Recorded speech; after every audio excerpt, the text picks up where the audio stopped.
નમસ્કાર મિત્રો, હું સ્વપ્નિલ સોની, મદદનીશ શિક્ષક the radiant international school Ugat Jahangirabad. આજે હું તમારી સામે ધોરણ 12 બોર્ડનું અર્થશાસ્ત્ર વિષયનું પ્રશ્નપત્ર અને તેનું સોલ્યુશન લઈને હાજર થયો છું.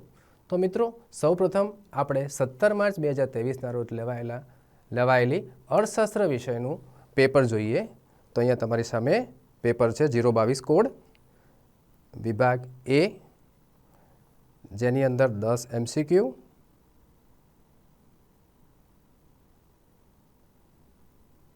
ત્યારબાદ વિભાગ બી, જેની અંદર 10 VSQ, ત્યારબાદ વિભાગ સી, જેના ગુણભાર છે 2 ગુણ અને એનો કુલ ગુણભાર 28 ગુણ છે, જે પ્રશ્ન નંબર 21થી શરૂ થાય છે અને પ્રશ્ન નંબર 34 સુધી ચાલે છે. ત્યારબાદ વિભાગ ડી, જે 3 ગુણનો જવાબ હોય છે, ક્વેશ્ચન હોય છે, જેમાં તેનો કુલ ગુણભાર છે 27, જે પ્રશ્ન નંબર 35થી લઈને પ્રશ્ન નંબર 43 સુધી હોય છે. ત્યારબાદ 5 ગુણના પ્રશ્નોનો વિભાગ એટલે કે સેક્શન ઈ, જેમાં પ્રશ્ન નંબર 44થી લઈને પ્રશ્ન નંબર 48, જેમાં 48મો પ્રશ્ન છે તે ગ્રાફ દોરવાનું હોય છે આપણે. તો ચાલો મિત્રો, આપણે વિભાગ એનું સોલ્યુશન જોઈએ. નંબર 1, આંકડાકીય માહિતીને પ્રોસેસ કરવા માટેનો પ્રોગ્રામ કયો છે? તો મિત્રો, એનો જવાબ છે એક્સેલ શીટ. ત્યારબાદ બીજો MCQ છે, રાષ્ટ્રીય આવકનો વૃદ્ધિદર અથવા વસ્તુઓ અને સેવાઓના કુલ ઉત્પાદનના પ્રમાણમાં થતો વધારો એટલે આર્થિક વૃદ્ધિ. આ વ્યાખ્યા કોણે આપી? તો આ વ્યાખ્યા હેન્સને આપી. ત્યારબાદ ત્રીજા MCQ પર જઈશું આપણે. સતત અને સર્વગ્રાહી ભાવ વધારાની સ્થિતિમાં નાણાંના મૂલ્ય પર સી અસર થાય છે? તો મિત્રો, આનો જવાબ છે સી ઘટે છે. ત્યારબાદ ચોથો MCQ છે, હાલના સમયમાં પ્રધાનમંત્રી જનધન યોજનાનું સંચાલન કોણ કરે છે? તો મિત્રો, આનો આન્સર છે D, reserve bank of India. ત્યારબાદ પાંચમામાં છે, ભારતમાં કઈ પંચવર્ષીય યોજનાથી ગરીબી નાબૂદી માટેની વ્યૂહરચના હેઠળ ખાસ કાર્યક્રમો અને યોજના શરૂ કરવામાં આવી છે? તેનો જવાબ છે એ, 5મી. ત્યારબાદ 6 નંબર, આંતરરાષ્ટ્રીય ધોરણે નિરપેક્ષ ગરીબી નક્કી કરવાનું 2015ના વર્ષનું દૈનિક આવકનું ધોરણ કયું છે? તો મિત્રો, છઠ્ઠાનો જવાબ છે $1.90. ત્યારબાદ 7મા નંબરના MCQ ઉપર જઈશું. અસરકારક માંગના અભાવે કયા પ્રકારની બેરોજગારી સર્જાય છે? તો એનો જવાબ છે બી, ચક્રીય. ત્યારબાદ નંબર 8, ભારતમાં વસ્તી વધારાની દ્રષ્ટિએ કયા વર્ષને મહાવિભાજક વર્ષ તરીકે ઓળખવામાં આવે છે? તો આનો આન્સર છે બી, 1921નું વર્ષ. 9મા MCQ પર જઈએ. નાણાકીય વર્ષ 2014-15માં ભારતની આયાતો અને નિકાસોમાં સૌથી વધુ ટકાવારી હિસ્સો વિશ્વના કયા પ્રદેશનો છે? એનો જવાબ છે સી, એશિયા. ત્યારબાદ 10મો MCQ પર જઈએ આપણે. ભારતમાં વિશિષ્ટ આર્થિક વિસ્તારનો અમલ કયા વર્ષથી થયો હતો? તો મિત્રો, આનો જવાબ છે સી, 2000. તો આપણા 10 MCQ પૂરા થાય છે. ત્યારબાદ આપણે સેક્શન બી એટલે કે VSQ, જેના ગુણભાર છે 10, એના ઉપર આપણે આગળ વધીએ. તો ક્વેશ્ચન નંબર 11, રાષ્ટ્રીય આવક કરતાં માથાદીઠ આવકનો નિર્દેશક કઈ દ્રષ્ટિએ ચઢિયાતો છે? તો મિત્રો, 11માના જવાબની આપણે વાત કરીએ તો રાષ્ટ્રીય આવક કરતાં માથાદીઠ આવક એટલા માટે ચઢિયાતો છે કારણ કે તેમાં આવક સાથે વસ્તીને પણ ધ્યાનમાં લેવામાં આવે છે. તો મિત્રો, આવક સાથે જ્યારે વસ્તીને ધ્યાનમાં લેવામાં આવે તો માથાદીઠ આવકનો નિર્દેશક એ વધુ ચઢિયાતો સાબિત થાય છે. ત્યારબાદ 12મો VSQ પર જઈશું. HCIનું પૂર્ણ નામ આપો. તો HCIનું પૂર્ણ નામ છે human consumer index. Human consumer index. ત્યારબાદ આપણે 13મા MCQ પર જઈશું. 13મા VSQ પર જઈશું. વસ્તુ વિનિમયના પ્રથાનો અર્થ આપો. તો મિત્રો ખૂબ સહેલો પ્રશ્ન છે. વસ્તુ વિનિમય એટલે શું? તો વસ્તુ વિનિમયની પ્રથા એટલે વસ્તુ કે સેવાના બદલામાં અન્ય વસ્તુ કે સેવા મેળવવાની પ્રથા. બરાબર છે. ત્યારબાદ આપણે 14મા VSQ પર જઈશું. RBIનું રાષ્ટ્રીયકરણ કયા વર્ષમાં કરવામાં આવ્યું? તો મિત્રો RBIનું રાષ્ટ્રીયકરણ 1 જાન્યુઆરી 1949 ના રોજ કરવામાં આવ્યું હતું. હવે આપણે 15મો VSQ લઈએ, જેમાં લખ્યું છે ભારતમાં ચલણી સિક્કા કોણ બહાર પાડે છે? તો મિત્રો ભારતમાં ચલણી સિક્કા ભારત સરકારનું નાણાં ખાતું બહાર પાડે છે. ભારત સરકારનું નાણાં ખાતું. ત્યારબાદ 16મા VSQ પર જઈએ. તેંડુલકર સમિતિએ ગરીબી રેખા નક્કી કરવા કયા પ્રકારના ખર્ચનો સમાવેશ કર્યો છે? તો મિત્રો તેંડુલકર સમિતિએ 3 પ્રકારના ખર્ચનો સમાવેશ કર્યો છે, જેમાં શિક્ષણ, કેલેરી અને સ્વાસ્થ્યનો સમાવેશ થાય છે. 16માનો જવાબ આવશે શિક્ષણ, કેલેરી અને સ્વાસ્થ્ય. આ 3 બાબતનો સમાવેશ થાય છે. મિત્રો હવે આપણે 17મા VSQ પર જઈએ, જેમાં છે ભારતમાં ગ્રામ્ય વિસ્તારમાં 24/7 સતત વીજળીની સેવા પૂરી પાડવાના મુખ્ય ઉદ્દેશથી કઈ યોજના શરૂ કરવામાં આવી છે? તો મિત્રો આનો જવાબ છે દીનદયાળ ઉપાધ્યાય ગ્રામ જ્યોતિ યોજના. દીનદયાળ ઉપાધ્યાય ગ્રામ જ્યોતિ યોજના, જે ખાસ કરીને ગ્રામ્ય વિસ્તારમાં આપણને જોવા મળે છે. ત્યારબાદ આપણે 18મા VSQ પર જઈશું. ભારતમાં કેટલા વિશિષ્ટ આર્થિક વિસ્તારો છે? તો મિત્રો ભારતમાં કુલ 8 આર્થિક વિસ્તારો છે. 19મો VSQ છે ખાતાકીય ઉદ્યોગ એટલે શું? તો મિત્રો આનો જવાબ આવશે જે ઉદ્યોગ સરકાર પોતાની સીધી દેખરેખ હેઠળ એક ખાતા તરીકે કરે છે. ભારત સરકાર એની સીધી દેખરેખ રાખે છે. દાખલા તરીકે રેલવે, ટપાલ ખાતું, જેને આપણે ખાતાકીય ઉદ્યોગ કહીશું. ત્યારબાદ 20મા VSQ પર જઈશું. ગુજરાતમાં સરદાર સરોવર યોજનાને કારણે થયેલું સ્થળાંતર એ કયા પ્રકારના સ્થળાંતરનું ઉદાહરણ છે? તો મિત્રો આનો જવાબ છે વિકાસલક્ષી સ્થળાંતર.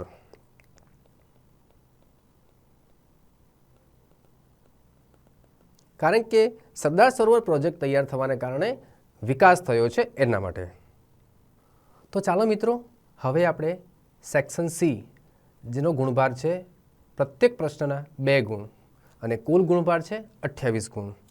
તો મિત્રો 21મો જે પ્રશ્ન છે આલેખ એટલે શું અને આલેખનો ઉપયોગ જણાવો.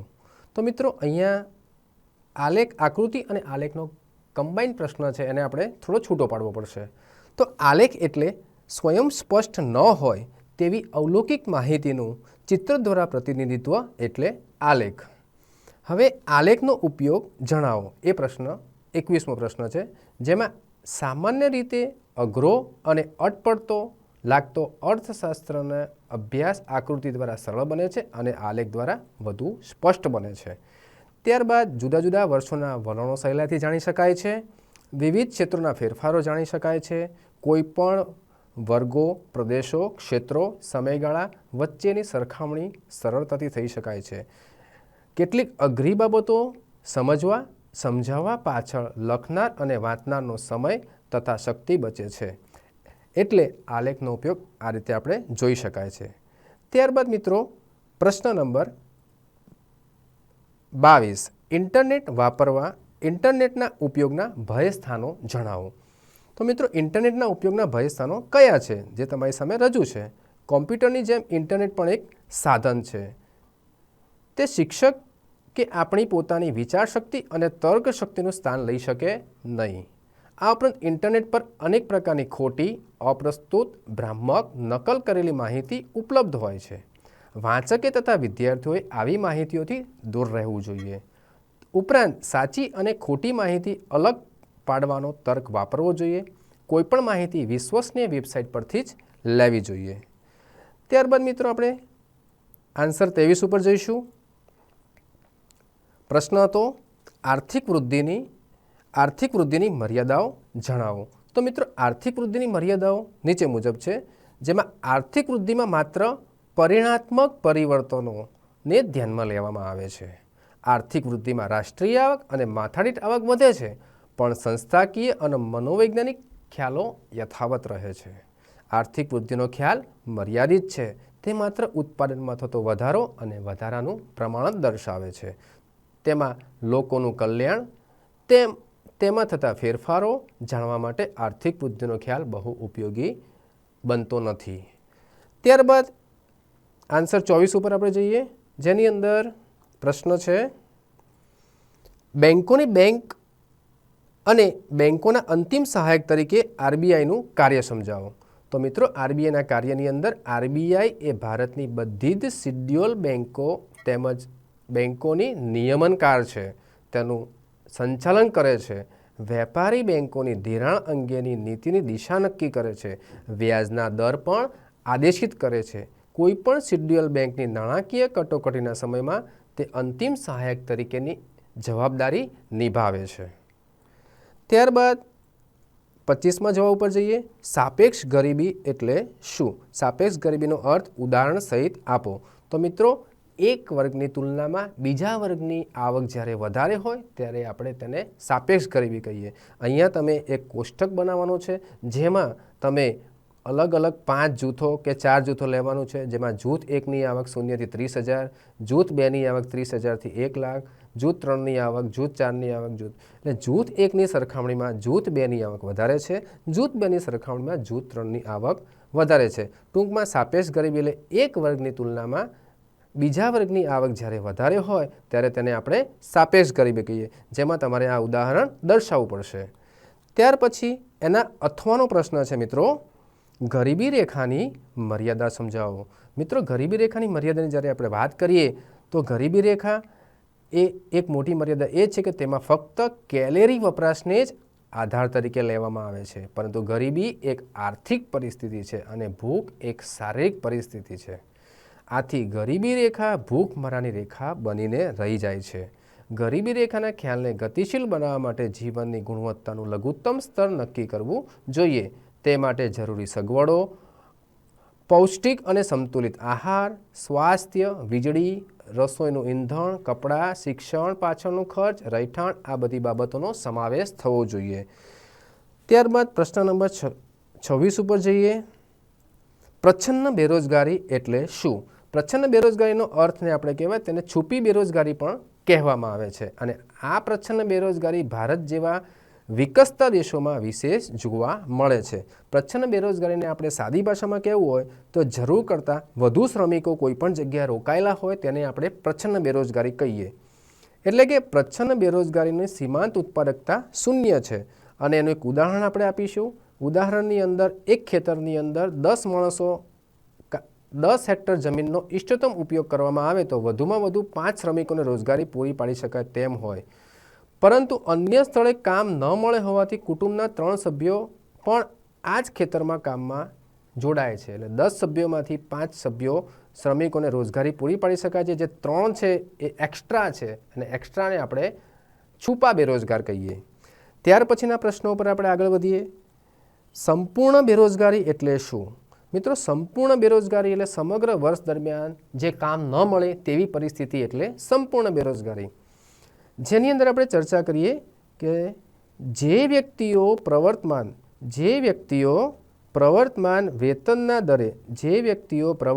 વેતનના દરે રોજગારી મેળવવા માગે છે અને જરૂરી લાયકાત પણ ધરાવે છે, પરંતુ તેમને બિલકુલ રોજગારી ન મળતી હોય તેઓ સંપૂર્ણ બેરોજગાર કે ખુલ્લા બેરોજગાર તરીકે ઓળખવામાં આવે છે, જેને આપણે ખુલ્લા બેરોજગાર કહેવામાં આવે છે. આ પ્રકારની બેરોજગારી ગામડા કરતાં શહેરોમાં વધુ જોવા મળે છે. અને આ પ્રકારના બેરોજગારીની આપણે વાત કરીએ તો 15થી 25 વર્ષની વય જૂથમાંની વ્યક્તિઓ વધુ જોવા મળે છે. તો સંપૂર્ણ બેરોજગારીની આપણે વાત કરીએ. ત્યારબાદ એના 27મા પ્રશ્ન ઉપર આપણે નજર કરીએ. વસ્તી નિયંત્રણમાં શિક્ષણની ભૂમિકા. તો વસ્તી નિયંત્રણમાં શિક્ષણની ભૂમિકામાં વાત કરીએ તો જન્મદરને નીચો લાવવા માટે નાના કુટુંબનું મહત્ત્વ લોકો સુધી પહોંચે એ ખૂબ જરૂરી છે. એ માટે લોકોમાં શિક્ષણનો પ્રસાર થવો જોઈએ. ખાસ કરીને સ્ત્રીઓના શિક્ષણ અંગે સમાજ વધુ જાગૃત થાય તે ખૂબ જરૂરી છે. આ માટે સંદેશાવ્યવહારના વિવિધ માધ્યમો દ્વારા વસ્તી શિક્ષણ પર ખાસ ભાર મૂકવો જોઈએ. ટૂંકમાં સ્ત્રી શિક્ષણ કેળવવામાં આવશે તો જ શિક્ષણની ભૂમિકા યોગ્ય ગણાશે. શાળા અને કોલેજોમાં નિષ્ણાત વ્યક્તિઓના વ્યાખ્યાન ગોઠવવા જોઈએ. નાટક, મૂક અભિનય, ગીતો વગેરે દ્વારા જાગૃતિ લાવી શકાય છે. 2000ની વસ્તી નીતિમાં મહિલા વિકાસ પર ખાસ ભાર મૂકવામાં આવ્યો છે અને એક વસ્તીશાસ્ત્રીએ ત્યાં સુધી કહ્યું છે કે શિક્ષણ એ સંતતિ નિયમનનું શ્રેષ્ઠ સાધન છે. ત્યારબાદ આગળના પ્રશ્નો પર જઈએ. વસ્તી નીતિનો અર્થ આપો. મિત્રો, વસ્તી નીતિનો અર્થની આપણે જ્યારે વાત કરીએ તો વિશ્વમાં સૌપ્રથમ વખત વસ્તીને નિયંત્રણ કરવા માટેના પ્રયત્નો જે થયા એ વસ્તી નીતિ દ્વારા ભારતમાં થયા હતા. નવી વસ્તી નીતિ 2000માં ઘડવામાં આવી હતી અને એક સમિતિની રચના કરવામાં આવી હતી જેમાં ડૉક્ટર M.S. સ્વામિનાથનના વડપણ હેઠળ થઈ હતી. જેમાં વસ્તી નીતિના વિવિધ પગલાંને કારણે સમાજ કલ્યાણની ઊંચી સપાટી પ્રાપ્ત થઈ શકે અને વસ્તી વધારા સામે સ્વયં જાગૃતિ આવશે. ત્યારબાદ જવાબ નંબર 29 ઉપર જઈશું. પરંપરાગત અને આધુનિક ખેતીનો ખ્યાલ સ્પષ્ટ કરો. તો મિત્રો, પરંપરાગત ખેતી એટલે આપણા અમુક વર્ષો પહેલાં થતી ખેતી અને આધુનિક ખેતી એટલે વર્તમાન સમયમાં થતી ખેતી. તો મિત્રો, ભારતની પરંપરાગત ખેતીમાં સેન્દ્રિય ખાતરો, બિયારણ, સાદા હળ, બળદ અને ખેતીના પ્રાથમિક સાધનનો ઉપયોગ દ્વારા કરવામાં આવતી હતી. આ સાધનો ખૂબ ઓછી ઉત્પાદકતા આપતા હતા. તેથી તેઓના ઉપયોગ દ્વારા આખા દેશની ખેતીજન્ય જરૂરિયાત સંતોષી શકાતી નહીં હતી.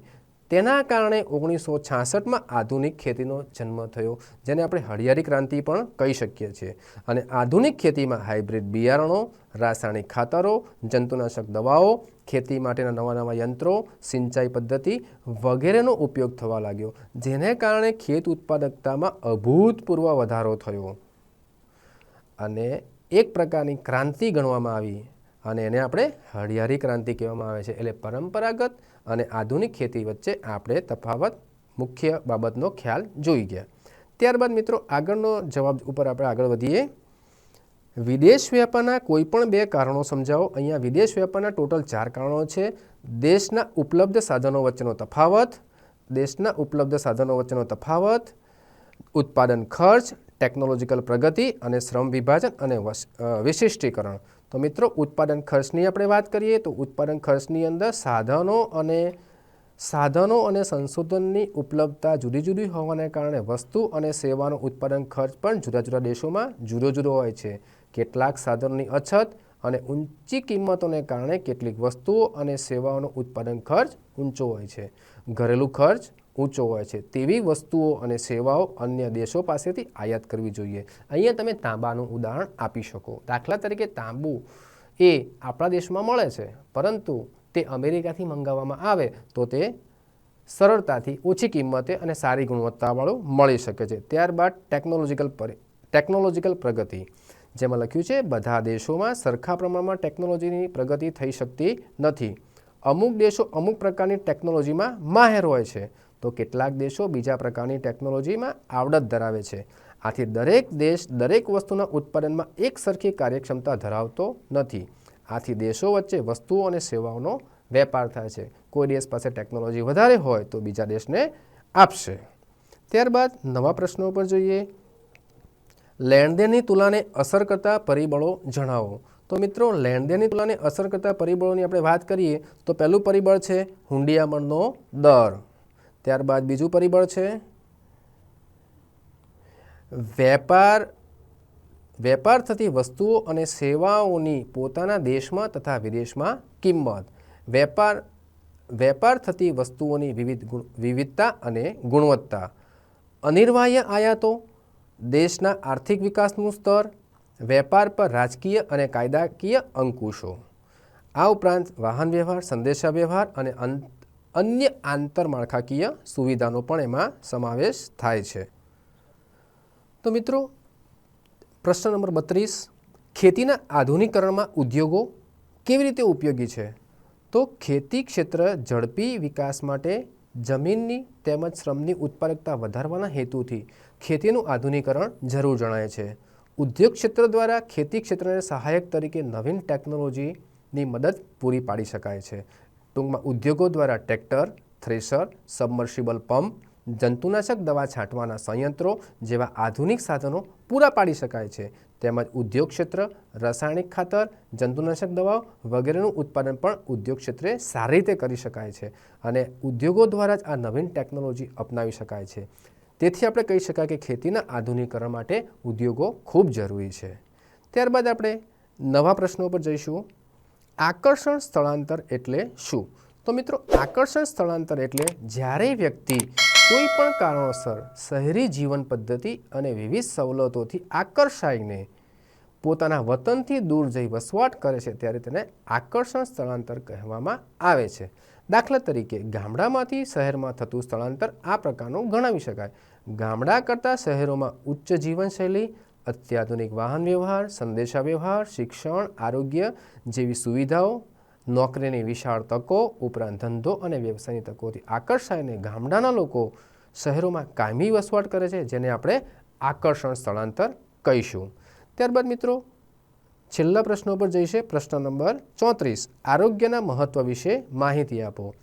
મહત્વ વિશે સમજાવો. તો મિત્રો, આરોગ્ય WHO વર્લ્ડ હેલ્થ ઓર્ગેનાઇઝેશન દ્વારા જે વ્યાખ્યા આપવામાં આવી છે કે ફક્ત રોગોની ગેરહાજરી કે શારીરિક શક્તિને સારું આરોગ્ય કે સ્વાસ્થ્ય કહી શકાય નહીં, પરંતુ માણસના ભૌતિક, માનસિક, સામાજિક કલ્યાણને સારું આરોગ્ય કહી શકાય. એટલે કે ટૂંકમાં આની આપણે વાત કરીએ તો sound mind in sound body. શિક્ષણ મનની તંદુરસ્તી પૂરી પાડે છે, તો આરોગ્ય તનની તંદુરસ્તી પૂરી પાડે છે. એટલે કે જો શ્રમિકનું આરોગ્ય સારું હશે, સારું ન હોય અને વારંવાર બીમાર પડે તો તેની ઉત્પાદકતા પર માઠી અસર પડે છે. શ્રમિકના આરોગ્યમાં સુધારો થતાં આપોઆપ દેશના કુલ ઉત્પાદન અને વૃદ્ધિ વધારે સારી રીતે જોવા મળે છે. તો ટૂંકમાં જો સારું આરોગ્ય હશે તો શ્રમિક સારું કાર્ય કરી શકે. તેના સંદર્ભમાં અહીંયા જવાબ પૂરો થાય છે. તો સેક્શન સી અહીંયા પૂર્ણ થાય છે. તો મિત્રો, હવે આપણે સેક્શન ડી તરફ આગળ વધીએ, જેનો કુલ ગુણભાર છે 27 અને પ્રત્યેક પ્રશ્ન 3 ગુણના છે. એમાં પ્રશ્ન નંબર 35 ઉપર આગળ વધીએ. સ્તંભ આકૃતિ દોરતી વખતે ધ્યાનમાં રાખવાની બાબતો જણાવો.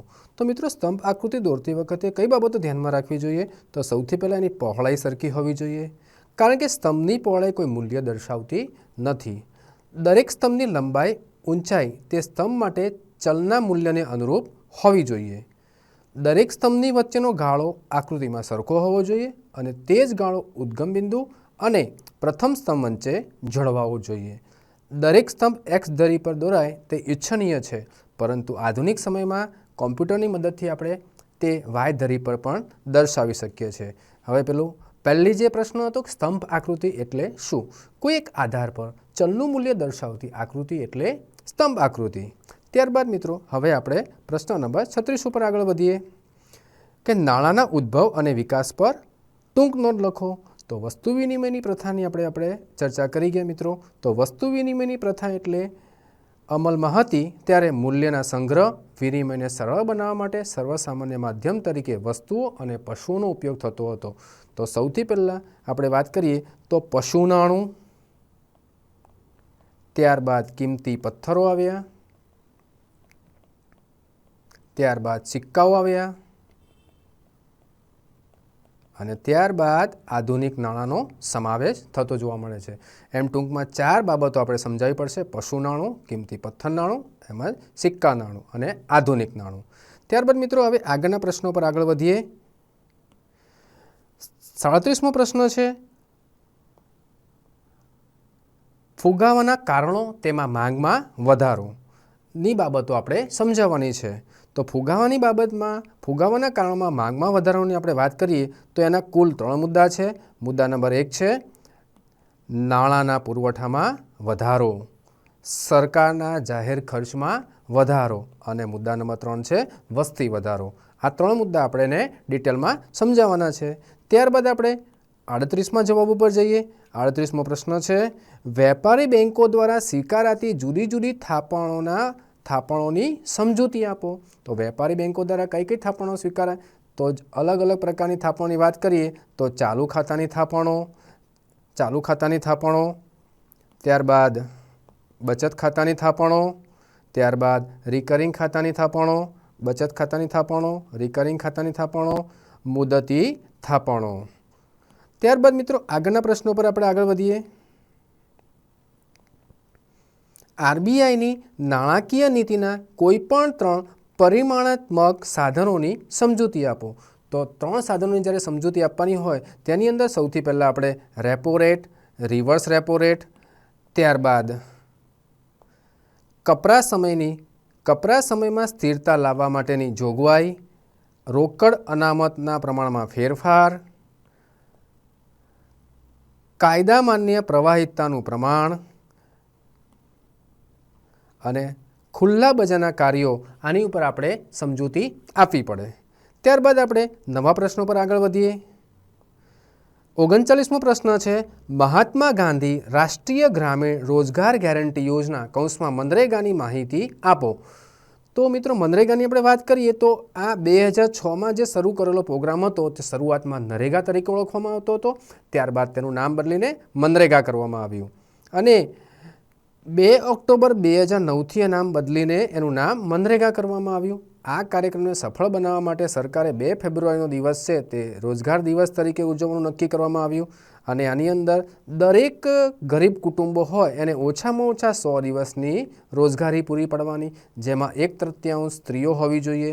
જો શ્રમિકને પોતાના નિવાસસ્થાન 5 કિલોમીટર કરતાં દૂર રોજગારી આપવામાં આવે તો એક્સ્ટ્રા 10% વળતર આપવાની વાત કરવામાં આવી છે. આ ઉપરાંત જો 15 દિવસ કામ ન મળે કોઈ પણ શ્રમિકને તો એક્સ્ટ્રા ભથ્થું આપવાની પણ એમાં જોગવાઈ છે. ત્યારબાદ આગળના પ્રશ્નો પર આગળ વધીએ. ભારતમાં બેરોજગારી ઉદ્ભવવા માટેના કોઈ પણ 3 કારણો આપો. તો મિત્રો અહીંયા એક ચાવી છે વ રો બ મુ વી મા જાકૃ શ્રમા. તો એની અંદર વાત કરીએ તો વસ્તી વૃદ્ધિનો ઊંચો દર, રોજગારીની તકોમાં ધીમો વધારો, બચત અને મૂડીરોકાણનો નીચો દર, શ્રમ પ્રધાન ઉત્પાદન પદ્ધતિ, વ્યવસાયિક શિક્ષણનું નીચું પ્રમાણ, માનવ શક્તિના આયોજનનો અભાવ, જાહેર ક્ષેત્રની બિનકાર્યક્ષમતા. આમ તમે 7 મુદ્દામાંથી તમે કોઈ પણ 3 મુદ્દા વિગતે સમજાવી શકો છો. હવે મિત્રો આપણે 41મા પ્રશ્નો પર આગળ વધીએ. તો 41મો પ્રશ્ન છે ભારતમાં ખેત ઉત્પાદકતા વધારવા માટે કોઈ પણ 3 ટેકનોલોજીકલ સુધારાની સમજૂતી આપો. તો મિત્રો ટેકનોલોજીકલ સુધારાની આપણે વાત કરીએ તો તેમાં છે સુધારેલા બિયારણો, રાસાયણિક ખાતરોનો વપરાશ, સિંચાઈની સગવડતામાં વધારો, યંત્રોનો ઉપયોગ, જંતુનાશક દવાઓ, ભૂમિ પરીક્ષણ. આ દરેક ઉપર તમારે ડિટેલમાં સમજાવવાની છે, પણ આપણને પરીક્ષામાં 3 જ પૂછ્યા છે. ત્યારબાદ મિત્રો હવે આગળના પ્રશ્નો ઉપર જઈએ. તો આગળનો પ્રશ્ન છે પાક સંરક્ષણ અને કૃષિ સંશોધન પર સમજૂતી આપો. તો મિત્રો પાક સંરક્ષણની આપણે વાત કરીએ તો એમાં જંતુનાશક દવાઓનો જે ઉપયોગ થાય છે તેના વિશે આપણે ડિટેલમાં લખવાનું છે. તો આમાં લખ્યું છે જંતુનાશક દવાઓના ઉપયોગ વડે ખેત ઉત્પાદકતા વધવી જોઈએ. એમાં 2015માં અલગ અલગ પ્રકારના તમને આ પ્રશ્નમાં આંકડા દેખાય છે. ભારતમાં પ્રતિ હેક્ટર 0.5 કિલોગ્રામ જંતુનાશક દવા વપરાતી હતી. ત્યારબાદ અમેરિકામાં 7 કિલોગ્રામ, યુરોપમાં 2.5 કિલોગ્રામ, જાપાનમાં 12 કિલોગ્રામ, કોરિયામાં 6.6 કિલોગ્રામ. તો તેના દ્વારા અલગ અલગ પ્રકારના જંતુઓ, રોગો, નીંદણ, પશુ પક્ષીઓને કારણે નુકસાન પામે છે, જેને બચાવી શકાય છે. આમ પાક સંરક્ષણને કારણે આપણે સારી રીતે પાક લઈ શકીએ છીએ, એનો બચાવ કરી શકીએ છીએ અને સ્ટોરેજ કરી શકીએ છીએ. ત્યારબાદ આગળના પ્રશ્નો ઉપર જોઈએ તો કૃષિ સંશોધનની જ્યારે આપણે વાત કરીએ તો કૃષિ સંશોધનની આપણે વાત કરીએ તો તેની અંદર ICAR Indian council of agriculture research એવી સંસ્થા છે જે ભારતમાં વિવિધ કૃષિ સંશોધનો કરાવે છે અને તે માટેની વ્યવસ્થાઓ કરે છે, તે માટે મદદ પૂરી પાડે છે. આ ઉપરાંત દેશોમાં ખેતી સહિત બાગાયતી ખેતી, મત્સ્ય, પશુપાલન અંગે જ્ઞાન આપે છે. તો આ એક સંસ્થા એવી છે જે કૃષિ સંશોધન અંગે વિવિધ પ્રકારની માહિતી આપે છે. ત્યારબાદ મિત્રો 43મા પ્રશ્નો પર આપણે આગળ વધીએ. નાના પાયાના 42મા પ્રશ્નો પર આગળ વધીએ. આંતરિક અને વિદેશ વ્યાપાર વચ્ચેનો તફાવત સમજાવો. તો આની અંદર તમે તફાવતની રીતે પણ લખી શકો છો અને આ રીતે મુદ્દા ટેક્સ્ટબુકમાં આપેલા છે તે રીતે પણ બનાવી શકો છો. તો પ્રશ્નમાં જ જવાબ છે આંતરિક વેપાર એટલે બે દેશો આંતરિક વેપાર એટલે બે રાજ્યો વચ્ચે વેપાર થતો હોય તેને આપણે આંતરિક વેપાર કહીએ છીએ, અને વિદેશ વેપાર એટલે ભારતનો વેપાર અન્ય દેશ સાથે થતો હોય તેને આપણે વિદેશ વેપાર કહીશું. તો એના મુદ્દા આપણે જોઈ લઈએ. તો કદના આધારે તફાવત, પહેલો મુદ્દો છે કદના આધારે તફાવત. બીજો મુદ્દો છે વિવિધ ચલણો અને ચૂકવણીની પદ્ધતિઓ. નેક્સ્ટ મુદ્દો ભાષા, સંસ્કૃતિ અને સમાજ અંગે તફાવત. વાહન વ્યવહાર અંગે તફાવત. હરીફાઈના પ્રમાણમાં તફાવત. ગ્રાહકને સંતોષ અંગે તફાવત. વહીવટી અને કાયદાકીય વ્યવસ્થામાં તફાવત. તો આ રીતે આપણે જોઈ શકીએ છીએ. ત્યારબાદ મિત્રો આપણે આગળના પ્રશ્નો પર જઈએ. નાના પાયાના ઉદ્યોગોનું મહત્ત્વ. તો મિત્રો સૌથી પહેલાં આની અંદર તમારે વાક્ય લખો તો વધુ ઈચ્છનીય છે. જે ઉદ્યોગમાં 25 લાખથી વધુ અને 5 કરોડથી ઓછું મૂડીરોકાણ કરવામાં આવ્યું હોય તેવા ઉદ્યોગોને આપણે નાના પાયાના ઉદ્યોગો કહેવામાં આવે છે. તો આ ઉદ્યોગોના મહત્ત્વના ઘણા બધા મુદ્દા છે. એની અંદર આપણને બોર્ડમાં 3 મુદ્દા સમજાવવાની વાત કરી છે, જેમાં પહેલો મુદ્દો છે રોજગારી સર્જન, બીજો મુદ્દો છે ઉત્પાદન વૃદ્ધિ, ત્રીજો મુદ્દો છે ઉત્પાદન એકમોમાં વૃદ્ધિ, નંબર 4 નિકાસો, નંબર 5 શ્રમ પ્રધાન ઉત્પાદન પદ્ધતિ. એ રીતે પણ આપણે જોઈ શકીએ છીએ. ત્યારબાદ વિદેશી હુંડિયામણ, સમયનો ટૂંકો ગાળો, સમતોલ પ્રાદેશિક વિકાસ. આ રીતે આપણે કોઈ પણ 3 મુદ્દાની એની અંદર ડિટેલમાં સમજાવવાના છે. ત્યારબાદ મિત્રો આપણે એનો અથવાનો પ્રશ્ન છે ઔદ્યોગિક વિકાસ માટે સરકારે કયા કયા પગલાં લીધા છે. તો સરકારે અલગ અલગ પ્રકારના ઘણા બધા પગલાં લીધા છે, જેમાં તમારે 3 જ સમજાવવાના છે. એમાં પહેલો મુદ્દો છે રાજ્યની માલિકીના સાહસો, ખાનગી ક્ષેત્રે ઉદ્યોગોને ઉત્તેજન, આયાત જકાત, ટેકનિકલ કૌશલ્ય અને તાલીમ, આર્થિક સહાય, પાયાની સુવિધાઓ, વિવિધ સંસ્થાઓ અને નીતિઓની રચના. તો આ રીતે આપણે પ્રશ્ન નંબર 35થી લઈને પ્રશ્ન નંબર 43 જેને આપણે સેક્શન ડી જે આપણે ડિટેલમાં જોયો. તો મિત્રો હવે આપણે 4 સેક્શન પૂર્ણ કર્યા પછી સેક્શન ઈ તરફ આગળ વધીએ, જેના પ્રત્યેક પ્રશ્ન તમે લખશો તો એના 5 ગુણ છે અને કુલ ગુણ 25 છે. તો આપણે 44મા પ્રશ્નના જવાબ ઉપર આગળ વધીએ. આર્થિક વિકાસના નિર્દેશ તરીકે જીવનની ભૌતિક ગુણવત્તાના આંકની સમજૂતી આપો, અને કૌંસમાં લખ્યું છે મર્યાદા જરૂરી નથી. તો અહીંયા આપણે જીવનની ભૌતિક ગુણવત્તાની વાત કરીએ તો જીવનના ભૌતિક ગુણવત્તાને આપણે PQLI તરીકે ઓળખવામાં આવે છે. અને PQLI ડેવિસ મોરિસે જીવનની ભૌતિક ગુણવત્તાના આંકની રજૂઆત કરી હતી. તો મિત્રો ડેવિસ મોરિસનો ઉલ્લેખ થવો ખૂબ જરૂરી છે. જીવનની ભૌતિક ગુણવત્તાની અંદર 3 બાબતોનો સમાવેશ થાય છે. એક શિક્ષણ પ્રમાણ, અપેક્ષિત આયુષ્ય અને બાળ મૃત્યુદર, જેની આપણે થોડી ટૂંકી સમજૂતી આપણે અહીંયા આપીશું. ત્યારબાદ આગળની અંદર વાત કરીએ તો આ 3 બાબતો જ કેમ? તો એ 3 બાબતોમાં શિક્ષણ છે એ જીવનની ભૌતિક ગુણવત્તાનો મહત્ત્વનો માપદંડ છે. શિક્ષણનો વધારો વ્યક્તિના કલ્યાણ દર્શાવે છે. વ્યક્તિની કુશળતા દેશના આર્થિક વિકાસની આવશ્યક બાબત ગણાય. જ્યારે અપેક્ષિત આયુષ્યની વાત કરીએ તો સામાજિક પરિસ્થિતિ અને સુખાકારીનું પ્રતિબિંબ છે. અપેક્ષિત આયુષ્યનો વધારો પોષણ, તબીબી સારવાર તથા પર્યાવરણીય સંજોગોનું પરિણામ કે પ્રતિબિંબ છે. બાળ મૃત્યુદરની વાત કરીએ તો તે સામાજિક પરિસ્થિતિ અને સુખાકારીનું પ્રતિબિંબ છે. બાળ મૃત્યુદર પીવાના સ્વચ્છ પાણી, ઘરનું વાતાવરણ, મહિલાઓની સ્થિતિ, માતૃત્વની કામગીરીનો સમાવેશ થતો જોવા મળે છે. આ આંકની જ્યારે આપણે વાત કરીએ તો આ આંકનો સમાવેશ આપણે 0 થી 100 વચ્ચે કરવામાં આવે છે. જો 0 થી 100 વચ્ચે જ્યારે કરવાની હોય PQLI, તો જે દેશનો PQLI 0 તરફ હોય તો તે દેશની અંદર આ 3 બાબતો બરાબર નથી એવું આપણે કહી શકીએ, અને જે દેશનો PQLI 100 તરફ હોય તે દેશની અંદર અપેક્ષિત આયુષ્ય, બાળ મૃત્યુ દર અને શિક્ષણ ખૂબ સારું છે એવું આપણે કહી શકીએ, જે મહત્ત્વની બાબતોની અંદર આપણને જોવા મળે છે. તો આની બાબતો થઈ ગઈ. ત્યારબાદ એ જ 44મા પ્રશ્નમાં અથવાનો પ્રશ્ન છે, માનવ વિકાસ આંકના ઘટકો સમજાવી આ આંકનું મહત્ત્વ અને મર્યાદા સમજાવો. તો મિત્રો, માનવ વિકાસ આંકના ઘટકો આપણને 3 છે, જે તમને ડિસ્પ્લે ઉપર જોવા મળે છે: અપેક્ષિત આયુષ્ય, જ્ઞાન અને સારું જીવન ધોરણ. અહીંયા ખાલી PQLI કરતાં જુદું જોવા મળે. ત્યાં બાળ મૃત્યુ દર હતું, અહીંયા આપણને સારું જીવન ધોરણ છે, જેની આપણે સામાન્ય બાબતો અહીંયા આપણે લખી દઈશું. ત્યારબાદ એ 3 બાબતોની વાત કરીએ તો PQLIની અંદર આપણે 0 થી 100 હતું, જ્યારે HDIની અંદર આંક છે 0 થી 1નો. જે દેશનો HDI એક તરફ હોય તે દેશનો 3 બાબતો જે આપણે જોઈ અગાઉ, આ 3 બાબતો કે અપેક્ષિત આયુષ્ય, જ્ઞાન અને સારું જીવન ધોરણ વધુ સારું ગણાય છે. ત્યારબાદ એનું મહત્ત્વ જોઈએ મિત્રો. તો મહત્ત્વની વાત કરીએ તો આર્થિક વિકાસના HDIના માપદંડમાં માત્ર આર્થિક જ નહીં, પરંતુ સામાજિક કલ્યાણના શિક્ષણ, આરોગ્ય જેવા માપદંડનો સમાવેશ કર્યો છે. HDI આર્થિક નીતિ ઘડનારા સૂચવે છે કે આર્થિક વિકાસ સાધન છે અને માનવ વિકાસ અંતિમ ઉદ્દેશ છે. માનવ વિકાસ, આ મિત્રો ખાસ મુદ્દો આવો જરૂરી છે. સાચી પ્રગતિ ત્યારે કહી શકાય કે જ્યારે આર્થિક પ્રગતિ અને સામાજિક પ્રગતિ હોય. HDI એ વિધેયાત્મક છે, એટલે કે હકારાત્મક છે. HDI વધે તેનો અર્થ એ થાય છે કે દેશમાં શિક્ષણ અને આરોગ્યની સ્થિતિ સારી છે, અને HDIનો ખ્યાલ એ વધારે પ્રગતિશીલ ખ્યાલ છે.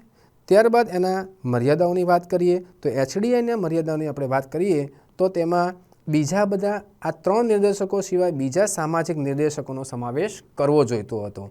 HDIમાં 3 પરિબળોનું સરખું મહત્ત્વ આપવામાં આવ્યું છે, પરંતુ જુદી જુદી પરિસ્થિતિમાં દરેકનું મહત્ત્વ અલગ અલગ હોય છે.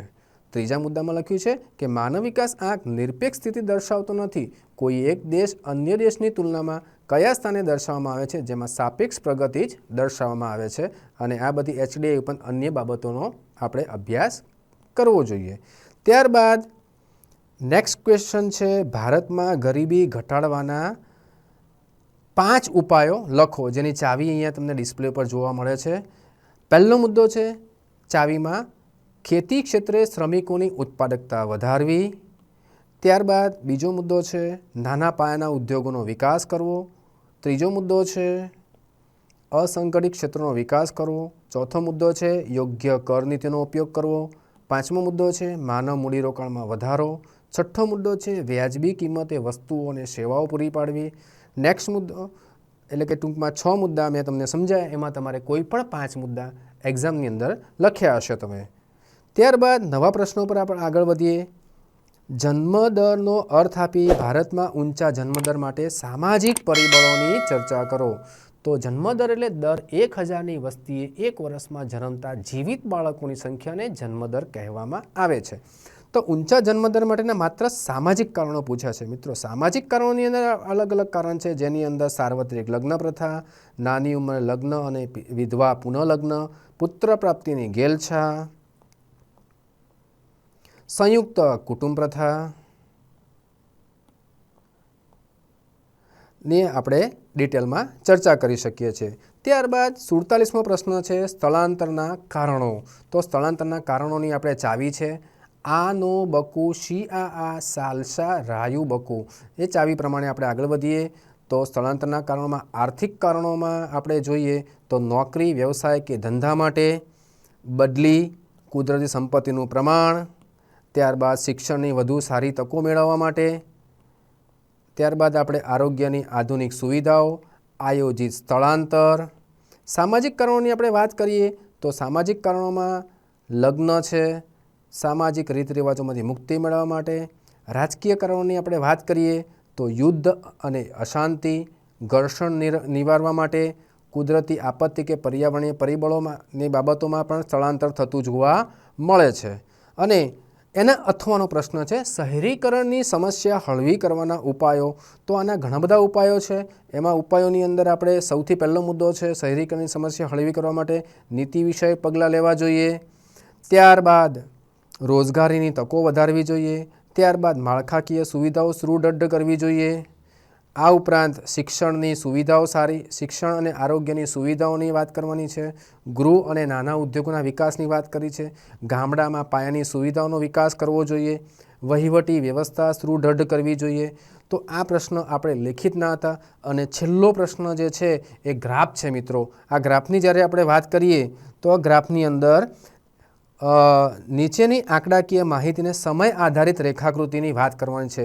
તો મિત્રો સમય આધારિત રેખાકૃતિની જ્યારે વાત કરવાની છે તો આપણે એક્સ અક્ષ ઉપર વિવિધ પ્રકારના વર્ષ દર્શાવ્યા છે, જેમાં 1950-51, 70-71, 90-91, વર્ષ 2000, 2001, વર્ષ 2011 અને 12.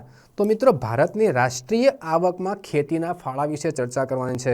અહીંયા આપણે જે ક્રમ લીધા છે 10, 20, 30, 40 વાય અક્ષ ઉપર આપણને જોવા મળે છે અને આ બધી વસ્તુ ટકામાં દર્શાવી છે, યાદ રાખજો મિત્રો.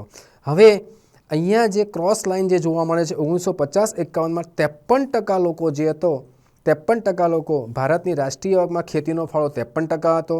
ત્યારબાદ ઘટીને 42% થયો, ત્યારબાદ ઘટીને 30% થયો, ત્યારબાદ ઘટીને 22% થયો અને 14% થયો.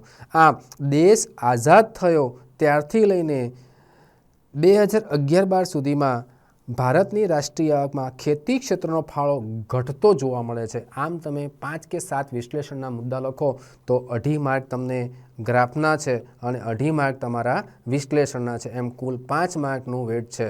તો આ રીતે આપણે સંપૂર્ણ પેપર સોલ્યુશન જોયું વિભાગ A, B, C, D, E. Radian school તરફથી સ્વપ્નિલ સોનીના. જય હિન્દ.